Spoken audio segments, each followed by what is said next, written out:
आग्रह करती हूँ कि वो अपनी लघु कथा का वाचन करें। सुषमा सिन्हा जी की भी लघु कथाएं नए-नए विषय पे होती हैं और बहुत खोज के लाती हैं ये। मैंने इनकी काफ़ी लघु कथाएँ पढ़ी हैं। हालाँकि अभी हमारे समूह में नई आई हैं, लेकिन बहुत अच्छी लघु कथाएँ होती हैं। मैं उनको आमंत्रित करती हूँ कि वो अपनी लघु कथा सुनाएँ। जी, धन्यवाद। मेरी लघु कथा का शीर्षक है तरकीब। मोहन बाबू के दोनों बेटे बड़े शहर में सरकारी नौकरी में थे। एक बेटी जिसकी शादी अच्छे घर परिवार में हुई थी, खुद भी सरकारी नौकरी में थे, अच्छा पेंशन मिल रहा था, सो दोनों पति पत्नी के लिए संतोषप्रद था। बेटों से बोल रखे थे, पैसे भेजने की जरूरत नहीं है, जब आवश्यकता होगी तो बोल दूंगा। दोनों हमेशा फोन से माँ बाप की खोज खबर लेते रहते। धीरे धीरे कर जब बच्चे इस त्योहार में भी घर नहीं आने का कोई न कोई बहाना करने लगे तो माँ का दिल कचोटने लगता। माँ कह उठती, बेटे को इतनी भी फुर्सत नहीं। बेटे माँ बाप से बहुत दूर नहीं तो करीब भी तो नहीं थे। इस बार दिवाली के बहुत पहले ही मोहन बाबू ने दोनों बेटों के कमरे की मरम्मत और रंग रोगन के नाम पर पैसे मांगे। दोनों ही पैसे भेज दिए। पत्नी को यह सब अटपटा सा लगा, क्योंकि सच झूठ बोलकर पैसे मांगे जा रहे थे। मोहन बाबू भी बच्चों के न आने से उदास रहते। वह अपना आइडिया पत्नी को बताने लगे, देखो दोनों को घर से लगाव ही नहीं है, तभी तो नहीं आते। ऐसे भी जो चीज सहज और सुगम मुफ्त में मिल जाए उसको महत्व ही कौन देता है। जिस दिन इस घर में उनके पैसे की एक भी ईंट लग जाएगी, फिर देखना कैसे घर से लगाव हो जाता है। क्योंकि आजकल के बच्चे हैं, किसी का किया तो भूल सकते हैं, मगर किसी को दिया हुआ नहीं भूल सकते। धन्यवाद।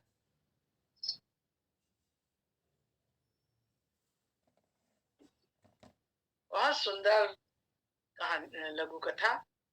और अब मैं फिर पुनः आग्रह है संजीव आहूजा जी से।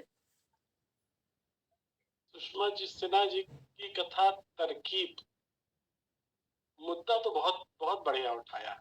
आजकल के व्यस्त जीवन में जहाँ बेटा बहू दोनों कमाऊ हो, इस तरह की परिस्थितियों का सामना अक्सर करना पड़ता है। माता पिता बच्चों के कुछ पल के साथ के लिए तरसते हैं और बच्चे अपनी व्यस्त दिनचर्या में अपने लिए थोड़ा सा आराम का वक्त खोजते हैं। इन्हीं दोनों के टकराव में सामंजस्य बिगड़ने लगता है। लेखिका ने एक राह सुझाई है, काश इससे लाभ मिल सके कि एक ईंट भी लग जाएगी बच्चों के पैसे की तो उनका शायद यहाँ पर आकर्षण बढ़ जाए। पर प्यार अगर आकर्षण होता है तो वो स्थायी होता है। आर्थिक आकर्षण मेरा जहां तक ख्याल है स्थायी नहीं होता, वो टेम्पररी ही रहता है, कुछ क्षणों के लिए। वैसे आज की हकीकत भी ये है कि किसी का किया तो भूल सकते हैं, मगर किसी का दिया नहीं भूल सकते। बहुत सटीक पंक्ति है।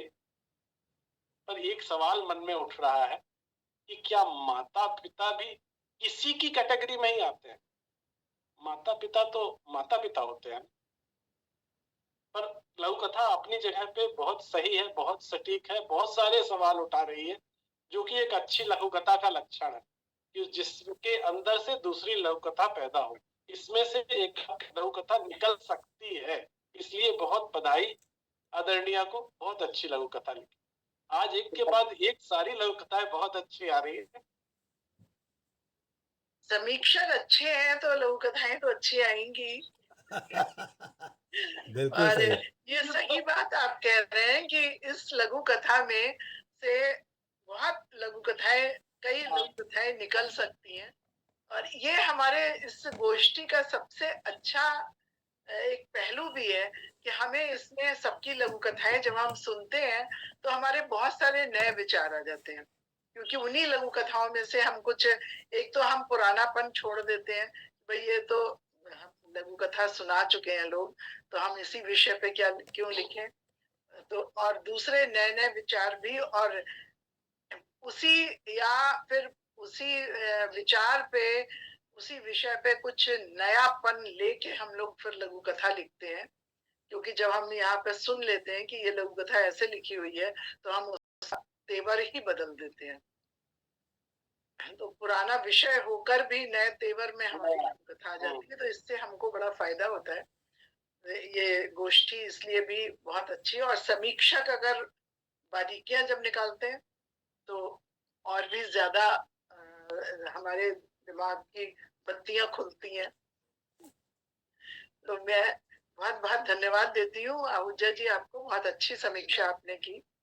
और अब इस क्रम में मैं, हमारे बीच में पहली बार आई हैं त्रिशला मिश्रा जी, मैं उनको आमंत्रित करती हूँ कि वो अपनी लघु कथा का वाचन करें। मंच के सभी सदस्यों को मेरा और सभी मित्रों को मेरा प्रणाम, नमस्कार। मैं इससे पहले भी दीदी लास्ट मंथ भी मैंने अपनी एक लघु कथा पढ़ी थी। तो आज की मेरी लघु कथा का शीर्षक है आज का रावण। तरु के हाथ तेजी से बर्तन मांजने में लगे हुए थे। आज उसे काम पर आने में देर हो गई थी। सुबह से उसकी तबीयत थोड़ी ठीक नहीं थी। वो अपनी 12 साल की बेटी रजनी को भी अपने साथ लाई थी, जिससे उसे काम में थोड़ी मदद मिल जाए। उसकी बेटी कई दिनों से उससे दशहरा देखने की जिद कर रही थी। तरु आज पहली बार अपनी बेटी को अपने साथ काम पर लाई थी। बर्तन मांजते हुए सोच रही थी आज साहब से थोड़े पैसे भी एडवांस में मांग लेगी और शाम को रजनी को दशहरा भी दिखा लाएगी। तरु अपना पूरा काम खत्म करके बरामदे में आती है। उसे मालूम था कि साहब इस समय चाय की चुस्की लेते हुए अखबार पढ़ रहे हैं, लेकिन बरामदे में कदम रखते ही वह चौंक उठती है, क्योंकि उसकी नजर साहब पर पड़ती है, जो लगातार उसकी बेटी रजनी को घूरे जा रहे थे, जो उनकी नजरों से अनभिज्ञ पौधों में पानी डाल रही थी। तरु को देखकर साहब हड़बड़ा जाते हैं, लेकिन खुद को संभालते हुए कहते हैं, अरे तरु, तुम अपनी बेटी को भी अपने साथ लाया करो, तुम्हें काम में मदद मिल जाएगी। और कहते कहते वो रजनी के कंधे पर अपना हाथ रख देते हैं। तरु तेजी से अपनी बेटी को अपनी तरफ खींचते हुए कहती है, नहीं साहब, इसकी अभी पढ़ने की उम्र है, और बिना एडवांस मांगे हुए तेजी से बाहर निकल जाती है। उसके दिमाग में सिर्फ एक ही बात आती है, क्या रावण मर गया है? ये रावण आज भी जिंदा है, सीता की अस्मत का हरण करने के। नमस्कार। सुंदर। आहूजा जी, आप इसकी भी समीक्षा करिए। एक मिनट। आज के रावण के